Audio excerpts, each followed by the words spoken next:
ఇంట్లో చిన్న విషయానికే గొడవలు, మాటమాటికి కోపం, ఎంత ప్రేమ ఉన్నా మనసులు మాత్రం దూరమవుతున్నాయా? అయితే సమస్య ఇంట్లో ఉన్న వస్తువుల్లో కాదు, మన మాటల్లో, మన ఆలోచనల్లో కూడా ఉండొచ్చు. సనాతన ధర్మం మనకు ఒక గొప్ప మాట చెబుతోంది. ఇంట్లో శాంతి కావాలంటే ముందుగా మనసులో శాంతి ఉండాలి. ఉదయం నిద్రలేచిన వెంటనే ఫోన్ చూడటం కంటే 2 నిమిషాలు ప్రశాంతంగా కూర్చొని దేవుణ్ణి స్మరించండి.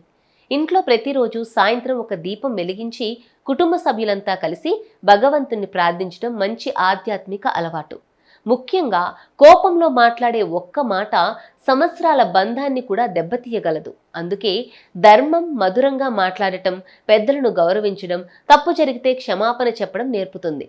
ఇంట్లో ఎవరో ఒకరు కోపంగా ఉన్నప్పుడు మనం కూడా కోపంతో సమాధానం ఇవ్వకుండా కాసేపు మౌనం పాటించడం కూడా ఒక గొప్ప పరిష్కారమే. అలాగే వారానికి ఒక్క రోజైనా కుటుంబం అంతా కలిసి భగవంతుణ్ణి స్మరించడం, అన్నదానం చేయడం లేదా అవసరమైన వారికి సహాయం చేయడం వంటి సాత్విక కార్యాలు చేయండి. గుర్తుంచుకోండి, ఇంట్లో శాంతిని తీసుకురావడానికి పెద్ద పెద్ద పరిహారాలు అవసరం లేదు.